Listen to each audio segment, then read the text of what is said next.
They pushed the human boy into the light with chains on his hands and dirt on his face. The alien crowd laughed at his small frame and weak eyes. A thick voice echoed through the auction house, calling for the next rare earth creature. Be sold. No one raised a hand. The tall bidders in their jeweled robes looked away. To them, he was just another broken thing from a ruined planet. Earth had fallen in the war, and now its survivors were sold like tools or pets. The boy's shoulders stayed straight, but his breathing gave him away. His name was Kale. He had been taken young and trained as a translator, nothing more. He had no weapons, no implants, no royal blood. He was just a human, and a most in the galaxy. That meant worthless. The auctioneer barked again, lowering the starting price with a sneer. Still no one moved. Until the double doors at the back opened with a quiet hiss. Silence swept the hall as a woman stepped in, her long white cloak dragging behind her.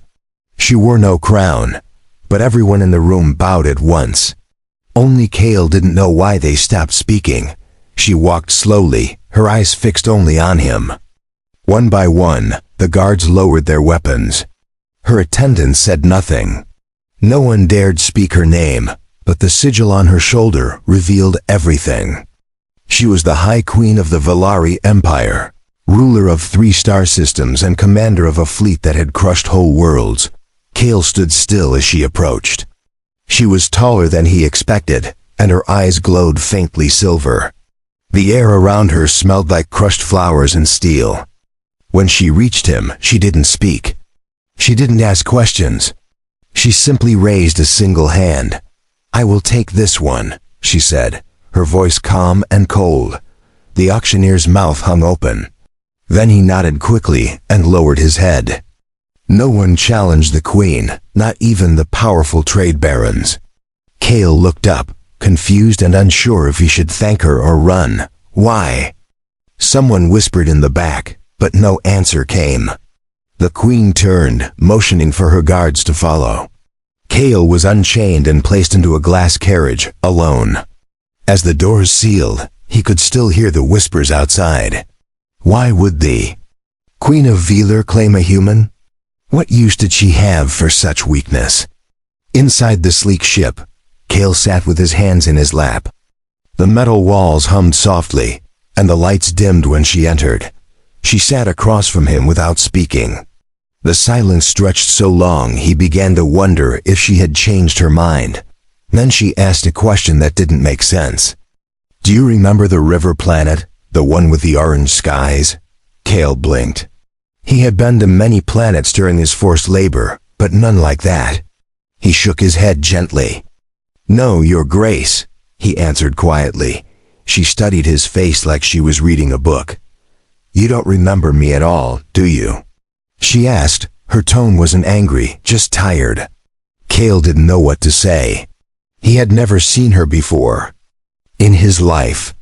She leaned back inside, her eyes drifting to the stars outside the window. "You saved me once," she said. "When I was not yet a queen, when I was hiding in the refugee worlds." Kale's breath caught, but he said nothing. She reached into a small pouch and placed something on the table between them. It was a small charm, shaped like a bird. It looked old and handmade. Kale leaned forward slowly, staring at it. His fingers twitched, but he didn't touch it. "I gave this to a child," he said, "years ago. She was afraid, hungry. I gave it to her so she would stop crying." The queen didn't smile, but her eyes softened. "And I never forgot," she replied. The ship turned gently, adjusting course toward the royal palace. Outside, the stars shimmered like fireflies. In ink, Kale was still struggling to believe what was happening. The queen sat quietly, her eyes watching him like a secret she had kept for too long. Her next words were even stranger than before. "You will stay by my side," she said. "From now on, no harm will come to you while I breathe. You are mine now." Kale had always lived under orders. Now he walked beside the most powerful woman in the empire, unsure if he was her guest, her servant, Or her secret, the palace gates. Opened with no fanfare, no drums, no horns. Only the quiet steps of armored guards as they led him into a place of white stone and glowing walls. He kept his head low, eyes watching the floor, trained by years of slavery, but the queen did not speak to him as a tool. She spoke to him like she remembered every word he once whispered to her on that dirty refugee station. That small kindness from his past now had weight in her world. Servants came to dress him. They placed him in fine robes and soft shoes, treating him with gentle hands but silent mouths. Kale did not protest, though every fiber in his body told him he didn't belong here. They led him to a high room with a clear view of the stars. It was his room now, not a cell, not a cage. He could lock the door from inside. When the guards left, he just stood in the center of the room, not knowing what to do with freedom. A meal arrived soon after. Rich food, the kind he had only seen on screens. He didn't eat at first. He stared at it as if it would vanish if he blinked. Then, slowly, he picked up the utensils and took the first bite. The next morning, the queen summoned him. Not to a throne room, but a garden made of crystal vines and singing stones. She was alone. No guards. No throne. Just her and the wind. Kale bowed out of habit. She shook her head. "You do not bow to me," she said softly. "Not here." Her voice held no command, only memory. As if she wanted to go back to simpler times. He straightened but stayed quiet. The queen looked at the water below the glass bridge they stood on. Then she asked, "Do you think I've changed?" Kale was unsure how to answer that. He had never known her well enough to compare, but his answer surprised her. "You were kind when you had nothing," he said. "And now you have everything. Yet you still remember that moment. I think that matters more than change." She turned to him with something in her eyes that was not pride, not power, but something gentler. "They say I rule without mercy," she whispered. "But I have mercy, I just buried it. You reminded me where I hid it." Kale didn't know what to say to that. He simply stood there, letting her words settle in the wind between them. In all his years of survival, no one had spoken to him with such raw honesty. The days passed quietly after that. He was not ordered. He was invited. He walked beside her through the halls, sat near her during briefings, and watched the respect her people showed her. But not everyone liked his presence. Nobles whispered. Advisors frowned. Even her own sister, General Verana, confronted the queen one night in the Hall of Blades. Kale heard the sharp voices through the stone. "He's a human, weak, born of a broken world. Why do you place him at your side?" Verana asked, her voice full of fire. The queen replied without raising hers. "Because when no one else cared, he did. That is power you cannot measure with weapons." Kale stayed silent when she returned.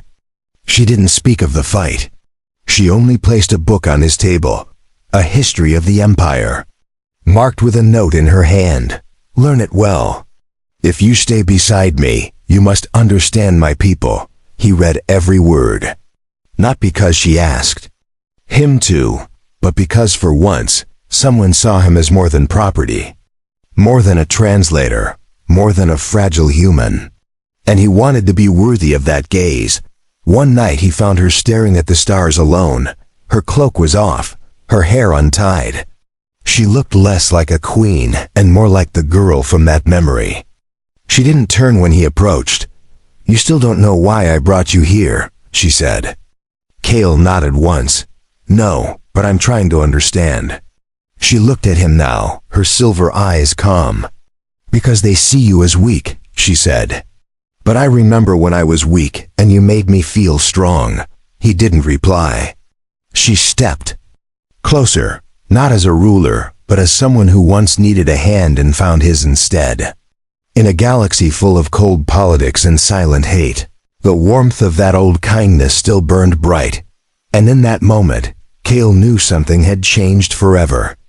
Between them. Kale's days in the palace no longer felt like borrowed time. He walked the halls with purpose now, not as a prisoner, but as someone the queen herself had chosen to stand beside her. Every corner of the royal court pulsed with quiet tension. Nobles watched him with cold eyes. Ministers hesitated to speak when he entered. Whispers followed him like shadows, but Kale ignored them. He was learning the history of her empire. He studied their wars, their customs, their laws. At night, he sat by the glowstone lamp and read until sleep pulled him away. In his mind, he built a map of their world, piece by piece. The queen visited him often, not always to talk. Sometimes just to sit in silence. She never treated him like a tool or a symbol. She treated him like a memory she never wanted to lose again. But outside the palace, danger brewed. The border systems were unstable. Old rivals stirred. There were rumors that the Draxian Syndicate had placed spies within the Queen's court. Tensions grew with every passing day. One evening, while Kale helped a young advisor organize diplomatic scrolls, a blade fell from the ceiling. Kale reacted faster than thought, pulling the advisor away just in time. The metal struck the table and shattered glass across the floor. Guards rushed in. The assassin was gone. A ghost in the walls. The queen arrived moments later. She looked at the broken blade, then at Kale's scraped hands. Her jaw tightened, but her voice stayed calm. "They will try again," she said. "Not because you are weak, but because they fear what your presence means to me." Kale didn't ask to be moved, but she ordered her personal guards to stay by his side day and night. No argument was accepted. She would not lose him a second time. Days later, she made her decision public. At the gathering of lords, she stood with Kale at her side, dressed in deep black robes lined with silver thread. Her voice echoed through the chamber like thunder. "This human will remain at my side as my voice in council," she declared. "Any insult to him will be taken as an insult to my throne." Gasps spread through the chamber. Some bowed in agreement. Others clenched their teeth. One noble, Lord Vexer, stepped forward with his eyes burning with pride and fury. "He is not one of us," Vexer said. "He holds no bloodline, no title. You risk centuries of order for a feeling. Is that wise, my queen?" She answered with only a glance. "He may not have noble blood," she said, "but nobility is not born. It is proven. And he proved his when I had nothing." Kale said nothing during the entire gathering, but the queen's words burned in his chest like fire. For the first time, he felt seen not as a human, but as a man worth standing for. Later that night, he stood alone on the balcony, watching the moons rise over the glowing lakes below. The palace behind him buzzed with unrest. But in the air, he found a strange peace. The queen joined him, carrying 2 cups of hot stone tea. She handed him one, her fingers brushing his without hesitation. They drank without speaking for a while, just watching the horizon change color. "You still doubt your place?" she said finally. Kale nodded. "I do. I don't understand why I was chosen. Why me among so many others?" She turned to him, her eyes reflecting starlight. "Because when I had no crown, no army, no name, you sat beside me. You gave me warmth without knowing who I was. That kind of act is rare in this galaxy." He looked down at his cup. "But kindness isn't power," he whispered. She smiled softly. "That's where you're wrong. True power is not how many fear you. It's how many choose to stand with you when they don't have to." Kale finally understood something he hadn't before. She didn't choose him because he was strong. She chose him because he reminded her of the strength she once needed most. Behind them, thunder echoed in the distant skies. Another storm building. More trials to come. But Kale was no longer the boy on the auction stage. He was becoming something else. And she was no longer the stranger he once comforted in the dark. The sun had barely risen when the palace shook under a silent alarm. Kale was already awake, reviewing old star maps the queen had shared with him. The walls trembled, but no explosions followed. 2 guards rushed into his chamber and stood alert by the doors. "Stay inside," one of them said. Kale didn't argue. His eyes remained on the map, though his thoughts shifted quickly to the queen's safety. Moments later, her voice came through a small crystal embedded in the wall. "Kale, I am safe. Do not leave your room until I say so." Her words were calm, but he could feel the tension behind them. An intruder had breached the outer gates. No battle, no warship, just a single cloaked figure with technology unknown. To the guards. Somehow, he made it past 3 defense layers and entered the heart of the palace. Kale paced slowly, thinking through every corridor, every entrance, every blind spot he had studied. The palace was supposed to be impossible to breach, yet someone had done it with ease. Outside, elite soldiers hunted the intruder in silence. Drones floated overhead, scanning every inch. Nothing was found, not a trace of movement, not even footprints. When the queen finally entered Kale's chamber, her face was unreadable. "He came for you," she said simply. The assassin left. A message on the garden stones. Your name written in Terran blood. Kale felt his stomach tighten. "Someone from Earth?" he asked. She shook her head. "No, someone who fears what you are becoming. Someone who wants me to question your worth." He stepped closer to her, his voice steady despite the fear growing inside. "And do you?" he asked. She looked him in the eyes without blinking. Not for a second. That night, the queen called a secret council. Only 5 trusted allies attended. Kale sat beside her, silent but watching. A map of the nearby star systems hovered above the table, glowing red at the borders. 2 syndicates have grown bold, one advisor said. They move closer each month. One of them likely sent the ghost killer, another nodded. And they are not just afraid of war. They fear the bond you show with him. Kale glanced at the queen, unsure what they meant. She answered before he could speak. Our enemies fear love. They fear loyalty they can't control. That is why they attack. What they don't understand. He sat back, understanding more than he had before. His presence was not just personal to her. It was political, dangerous, a statement of rebellion against old traditions that wanted humans kept in chains. Outside, lights blinked through the city's towers. Inside, Kale held a blade the queen had given him. It was short, simple, but sharp. If they come again, she said, you won't face them empty-handed. He trained quietly with her guards, learning alien techniques mixed with Earth instincts. He was not the strongest nor the fastest, but he was smart. He adapted quickly. And pain didn't stop him. In the sparring rings, some mocked him at first. That ended the day Kale knocked a seasoned guard off his feet, using a move the aliens didn't expect. The queen was watching from the shadows that day. Later, she approached him in the hall. You learn fast, she said. Faster than I did. When I first trained.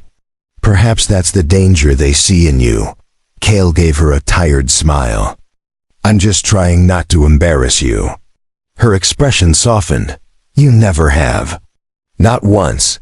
They stood quietly together in the corridor, a silence heavier than usual settling between them.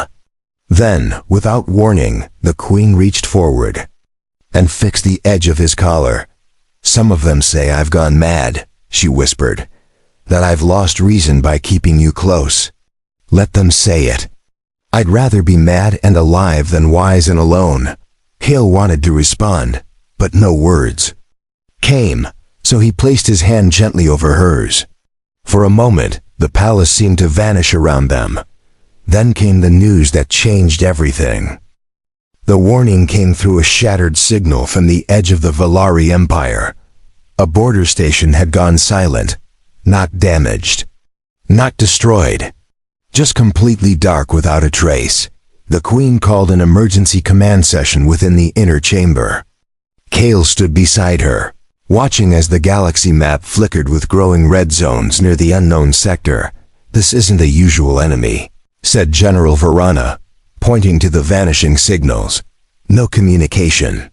No demand, just silence. They're not trying to conquer. They're erasing." Kale leaned forward, studying the shape of the blackout.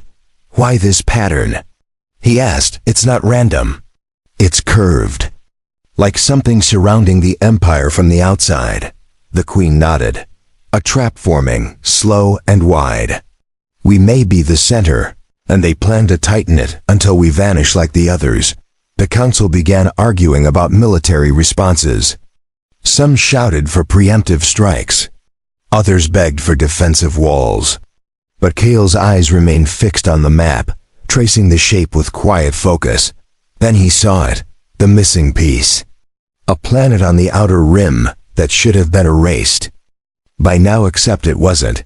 It was still shining faintly, almost like a pulse beneath the silence. "What about this planet?" Kale asked, tapping the point. "Why hasn't it been hit yet?" Verana looked at him with a frown. "It's a dead world, nothing but sand and relics. It has no value, but maybe that's the point," Kale replied.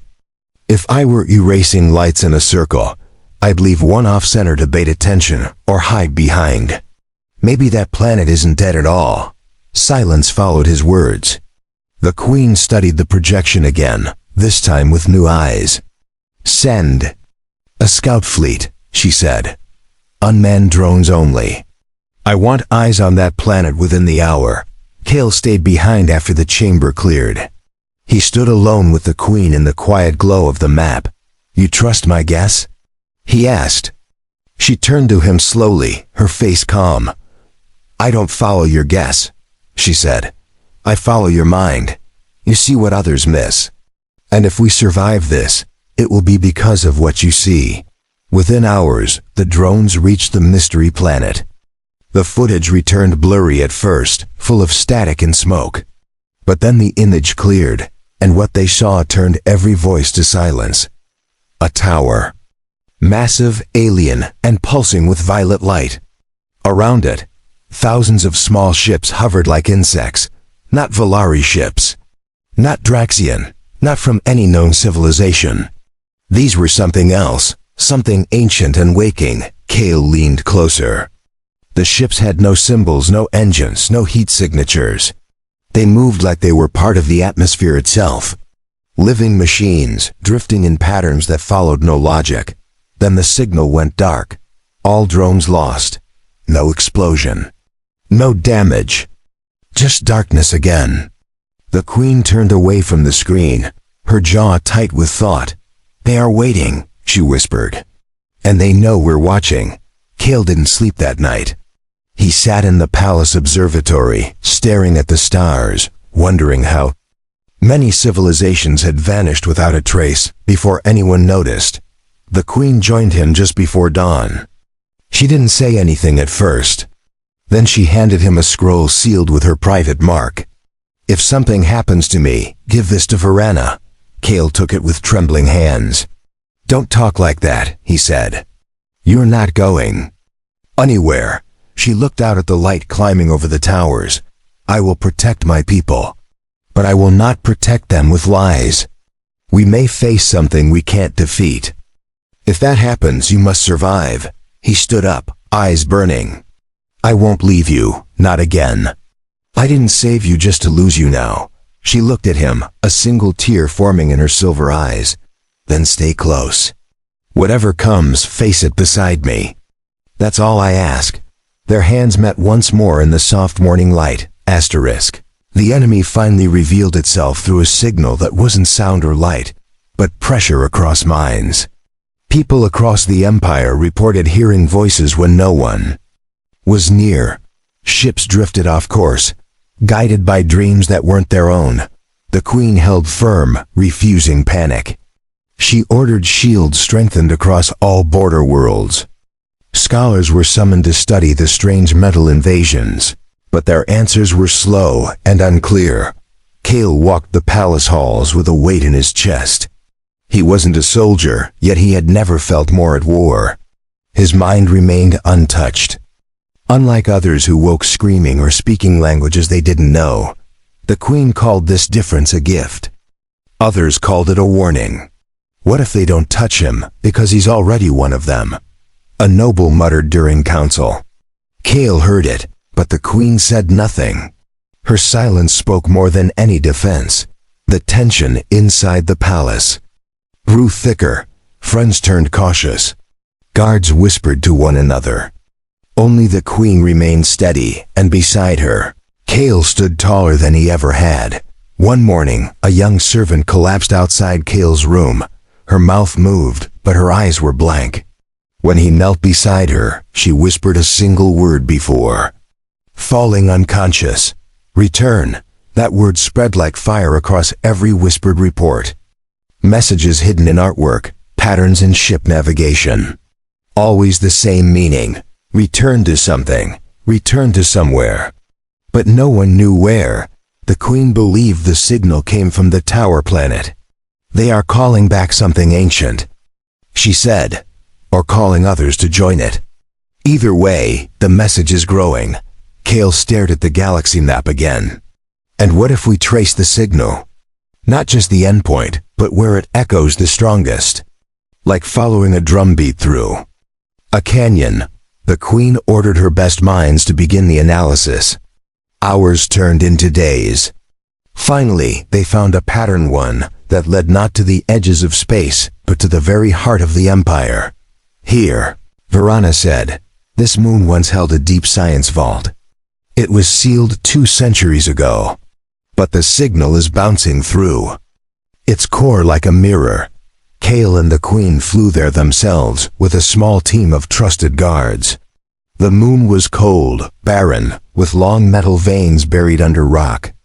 They found the vault exactly where the old records said it would be. The doors opened with her royal code, revealing a spiral chamber that descended into silence. The walls glowed faintly as they moved downward. None of the guards spoke. Even their breathing felt too loud. At the center they found it. A sphere suspended in the air, humming without movement. Its surface was black, but shifted color when Kale approached. The hum deepened, and every light in the chamber flickered once. The Queen stepped between him and the sphere. Don't touch it, she said. Not yet. We don't know what it is. But Kale felt no fear, only recognition. As if a piece of his memory had returned from hiding. It's not calling everyone, he whispered. It's calling me. She looked at him with careful eyes. Why you? She asked. Kale stared at the sphere, voice soft. Because I was born near one just like it. On Earth. Before it was taken. Everyone froze. The Queen's lips parted slightly. You never told me that, she said. I didn't remember until now, Kale replied. But I think this is why they spared me, why I wasn't touched. I'm connected to it. The Queen made her decision quickly. Seal this vault. Take Kale back to the palace. No one enters here without my order. Not even me. As they rose from the moon, Kale watched the surface vanish under cloud. His thoughts spun like the stars. Whatever was waking in that vault had waited a long time. And now it had found him. The palace felt colder after their return from the sealed vault. Kale no longer saw it as a place of safety, but as a calm before something unknown. The Queen kept him close, but her silence grew heavier each day. Reports came in faster now. Ships turning in the sky without command. Empathic disturbances among the strongest minds. Soldiers freezing mid-march, whispering words in unrecorded tongues. The sphere's call was growing. Kale found himself waking in the night, heart racing, hands trembling. Dreams filled with lightless shapes and strange machines haunted his sleep, but he never heard voices. Only pressure building behind his eyes. The Queen placed medics at his side. Scholars examined him, checked his blood, his brain, his memories. Nothing explained the connection, yet Kale felt it. Something within him was slowly waking, You're not becoming them, the Queen whispered one night as they stood on her balcony. You're revealing who you've always been. Maybe even before Earth fell. Kale didn't argue. He couldn't. A part of him feared she was right. A part of him feared she was wrong. What if he had never truly been human in the way he believed? Varana grew uneasy. He should not remain here, she said during a tense meeting. If the object influences him, he must be placed in stasis. For your protection.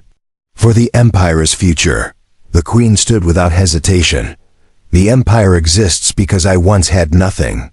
I won't betray the one person who showed me mercy in my weakness, not now. Not ever. Varana didn't protest further, but her eyes hardened. Kale noticed how the guards changed afterward. Fewer of them saluted him. Some no longer looked him in the eye. Kale retreated into the palace library, studying what little was known about pre-collapse Terran tech. The sphere matched nothing in the records. It was older, far older. And it wasn't just technology. It was alive. He read stories written in forgotten tongues, left behind by those who vanished before Earth's last war. The stories spoke of skystones that listened, of chosen ones born near sleeping keys. Kale looked at his own reflection and wondered if he had been born to be a key. Not a person. The Queen found him asleep among old scrolls. She wrapped her cloak around him, sat nearby, and waited until he woke. When he opened his eyes, she asked him a single question. Do you want to run from this or face it? Kale sat up slowly. I don't want to lose who I am, he said. But I also don't want to pretend I'm not changing. She nodded and stood. Then we go together, to the vault, you and me, no soldiers. No advisors. Just truth. The journey back was quiet. Only one ship, no escort. The Queen piloted it herself. Kale watched the stars pass by, feeling the weight of every second grow heavier on his chest. They entered the vault without speaking. The sphere floated just as before, but this time it pulsed in rhythm with Kale's breath. The Queen reached for his hand and held it tightly. You're not alone, she said. If this thing wants to awaken through you, then let it speak. Where I can hear it too. Kale stepped forward. The sphere glowed brighter. His heart thudded like a war drum. He reached out slowly, letting his fingers graze the surface. A shock of light shot through the chamber. The Queen cried out, but did not let go. The floor rippled beneath their feet. Then Kale's voice changed, not in tone, but in strength. Clear, deep, certain. It remembers, he said. It remembers Earth. It remembers the fall. And it remembers me. The Queen stared at him, unable to speak. Kale turned to her with tears in his eyes. I was meant to survive. Not by chance, but by design. They left me behind to awaken what was lost. The sphere's hum deepened. A panel opened behind it, revealing a chamber of light and steps leading downward. Kale looked to the Queen, waiting for her answer. Then we finish this together, she said. Kale stepped into the chamber of light with the Queen beside him. The walls shimmered with old symbols that moved like liquid when he passed. The deeper they walked, the quieter the world became. It didn't feel like walking into danger. It felt like returning to something forgotten. Kale didn't know how, but the lights responded to him, shifting color and forming paths beneath his feet.